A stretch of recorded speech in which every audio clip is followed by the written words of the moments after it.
coucou à tous, on se retrouve pour le chapitre 4 du cours d'amour qui s'appelle l'équité de l'amour et que j'ai appelé, parce qu'on va le faire en plusieurs fois, première partie, aimer pour l'amour d'aimer. Je commence direct, je vous invite, si vous pouvez, à lire ce bouquin, à vous imprégner de sa vibration parce qu'il est, je suis dans l'émerveillement. Donc c'est parti. Dois-tu aimer Dieu pour connaître ce que l'amour est? Quand tu aimes purement, tu connais Dieu, que tu le réalises ou non. Qu'est-ce que cela signifie d'aimer purement? Cela signifie aimer pour l'amour d'aimer. Simplement aimer. Ne pas avoir de fausses idoles.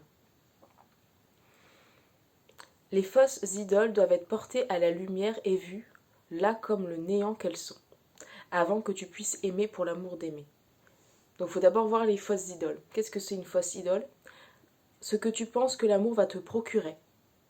Tu as droit à tout ce que l'amour te donnerait, mais non à ce que tu penses que l'amour te procurera par son acquisition. C'est un exemple classique de ne pas reconnaître que l'amour est. Que l'amour est EST, c'est-à-dire que l'amour est. De façon, mais évidente, quoi. Pas évidente. C'est notre nature, donc ça ne peut pas être autrement.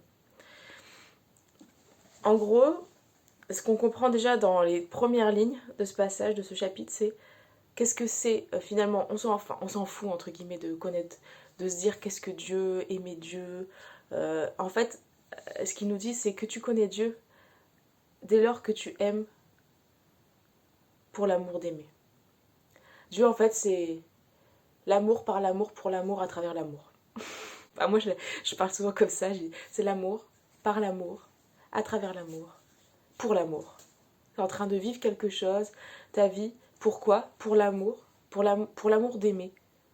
Tu te dissocies, tu crées des formes autour de toi, tu crées des relations, pourquoi? Pour ressentir la joie d'aimer.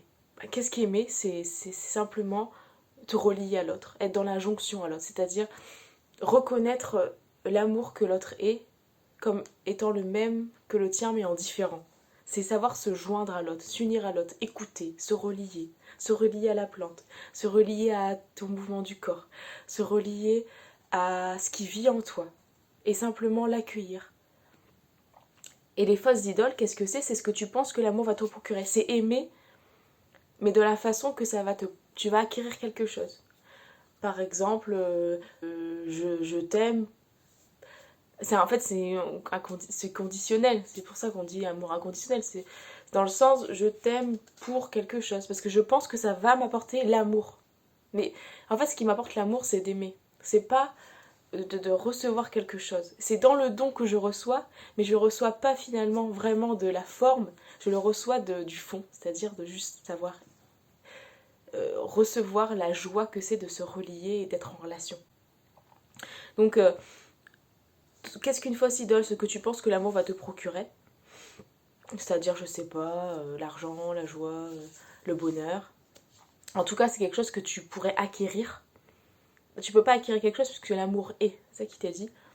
Tu as droit à tout ce que l'amour te donnerait, c'est-à-dire l'amour à travers toi, quand il se donne, qu'est-ce qu'il te donne? Il a de la joie, l'abondance, le contentement absolu, l'émerveillement, la gratitude, voilà.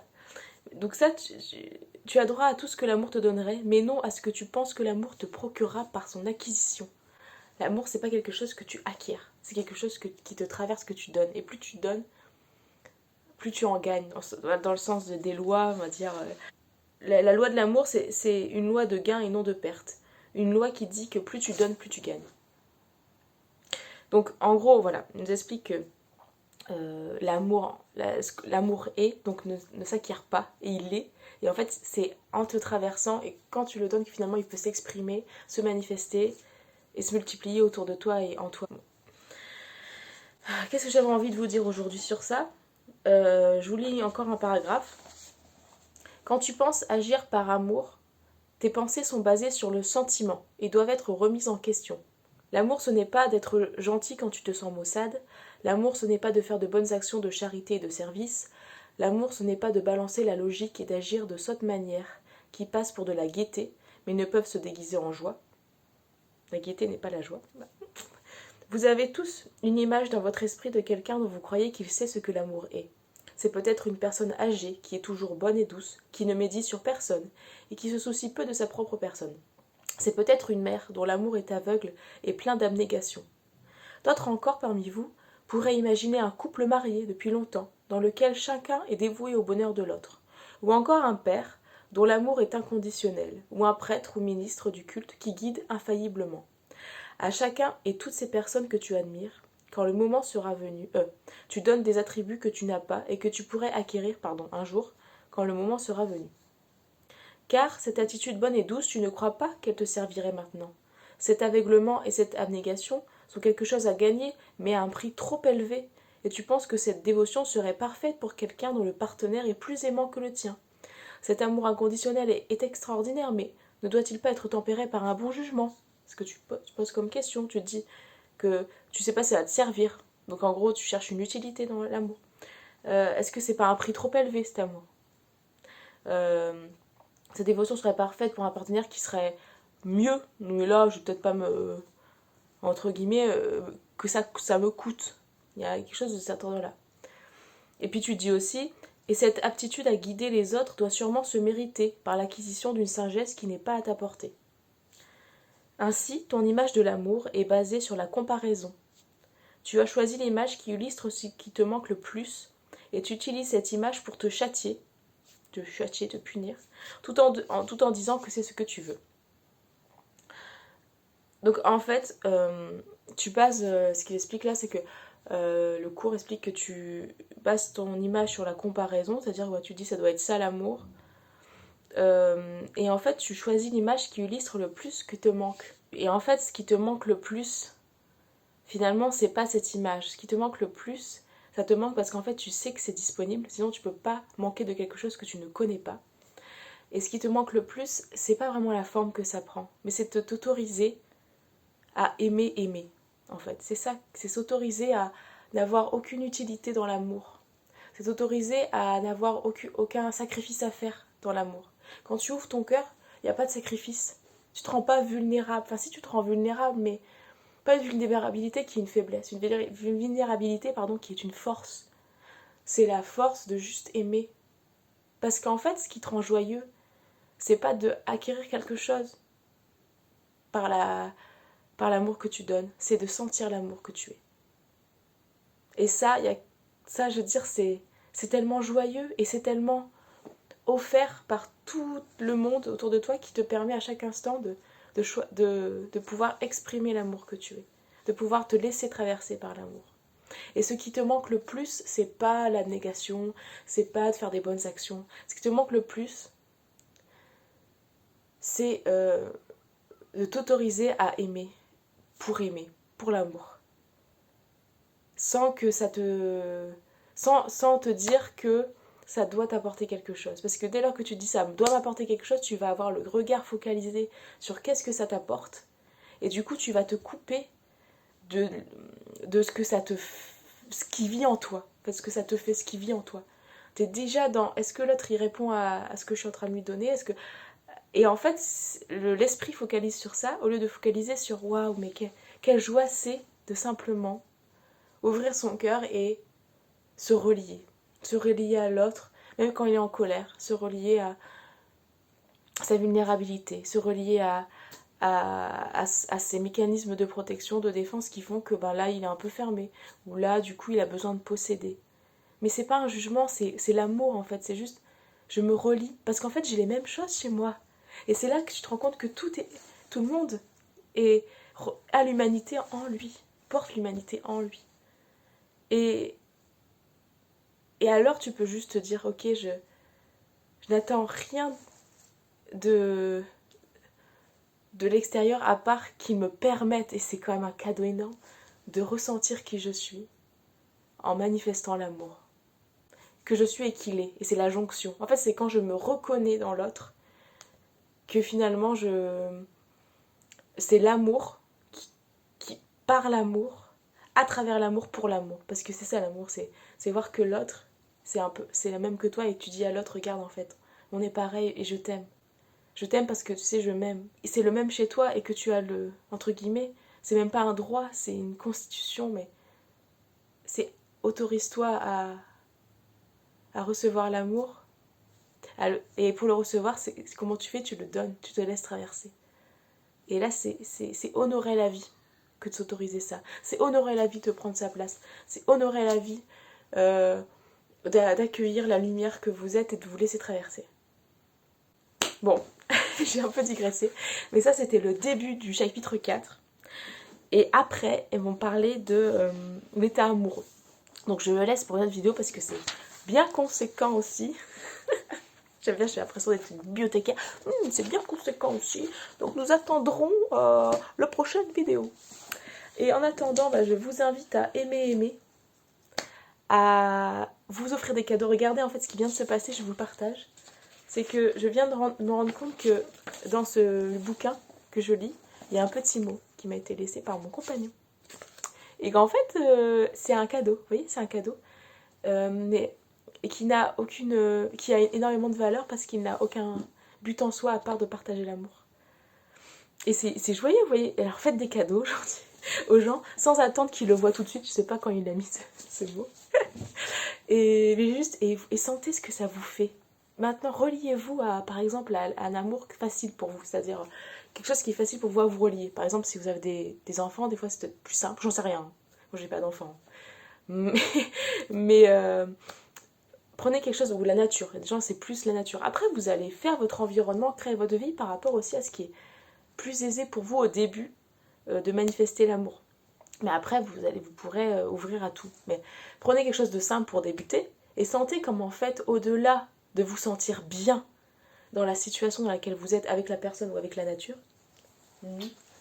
ce qui vous rend encore plus joyeux, c'est de vous retrouver dans le sens où, dans cette situation, ce qui se passe, c'est que vous pouvez vous relier à l'amour que vous êtes.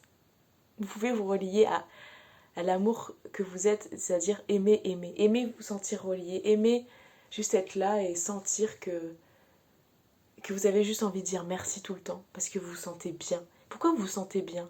Parce qu'en fait, vous autorisez juste à laisser traverser l'amour et à juste vous dire voilà. Il n'y a aucune utilité à ça.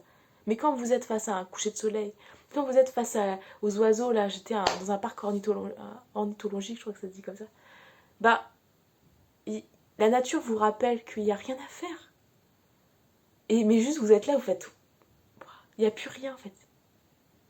Parce que ça vous révèle la merveille que vous êtes à juste être, sans utilité. Parce que l'utilité, elle est là, mais c'est pas vous qui la choisissez. Le blé, il pousse, les oiseaux, ils font leur nid en même temps. Les abeilles pollinisent. Enfin, ils se disent pas, je suis en train d'être utile, mais ils vivent. Et par la simple fait de vivre, c'est l'amour qui les traverse. Et en même temps, un endroit, c'est utile. Mais c'est pas vous qui choisissez l'utilité. Choisissez juste la joie d'aimer. Et sentez aussi que la violence, c'est simplement, sans jugement, quand en fait vous vous sentez plus relié à qui vous êtes. Et c'est là que vous avez envie de soit changer de situation, soit de faire taire votre voisin, soit d'avoir plus de propriété, soit de tuer l'autre parce qu'en fait vous n'arrivez pas à vous reconnaître dans l'autre. Qu'est-ce qui se passe dans les génocides, dans toutes ces choses-là? C'est juste, je n'arrive pas à voir l'autre, à reconnaître l'amour que je suis à travers l'autre. Et ça me fait tellement mal au cœur. Ça me rend tellement triste que c'est insupportable. Et pour que ce soit pas insupportable, je préfère couper, détruire à l'extérieur, plutôt que de vivre l'insupportable. Et alors ça va se reproduire évidemment, parce qu'en fait, si chacun prenait soin de soi et allait voir et se dire ok, là je suis en train de vivre une situation que je trouve insupportable, mais en fait c'est simplement moi qui n'ose pas regarder en moi des aspects et les aimer. Aimer par exemple des choses que moi je juge moins bonnes, médiocres et tout, qui n'ont pas de sens. Mais si j'ose aimer ceci, alors je ne me coupe pas de l'autre et j'aurais pas besoin de détruire et de mettre la violence partout à l'extérieur. Parce que je serais apte à faire la paix à tout ce qui vient en moi et je pourrais me relier à tout. Parce qu'en fait, ce qui crée la violence, ce qui crée la destruction de l'extérieur, c'est quand je n'arrive pas à me reconnaître à l'extérieur. Je n'arrive pas à être l'amour que je suis. Et c'est tellement douloureux que je préfère ne pas voir. Et l'amour est obligé de mettre en lumière. L'amour, c'est la lumière. Donc malheureusement ou heureusement, je ne sais pas, parce que c'est vrai que dans l'humanité, ça crée des choses dramatiques, tragiques, dramatiques. Mais c'est, je mets en lumière, regarde, tu n'arrives pas à supporter ça, regarde. Mais au lieu de dire c'est à cause de l'autre, regarde, qu'est-ce qui vient en moi que je ne supporte pas? Est-ce que c'est la dimension d'agresseur? Est-ce que c'est la dimension de violence? Oui. Oui, je porte aussi la violence en moi. Mais c'est juste, je la porte, je peux m'y relier, et dès lors que je m'y relie, elle n'aura pas besoin de se manifester à l'extérieur. Mais par contre, je vais en prendre soin. Je vais me dire, ok, ça, autant je peux être doux, autant parfois je peux être rude. Ok. Mais et en fait, la seule chose que je suis, c'est quoi? C'est pas le doux et le dur, c'est aimer, c'est l'amour. C'est l'amour qui peut se joindre à ça et se dire oui. Des fois c'est ça, des fois c'est ça. Mais quand je me rappelle que je suis l'amour, c'est-à-dire j'aime aimer, je sens que au-delà du dur, doux, qui peuvent être des aspects, mais qui ne sont pas moi puisque ça change. Ce qui ne change pas, c'est aimer. Et quand je me rappelle de ce que je suis, savoir amour, j'ai plus besoin de manifester ces aspects. Je suis juste en paix avec la vie. Parce que je suis la vie. Et c'est merveilleux. C'est merveilleux. Bon, je fais des bisous.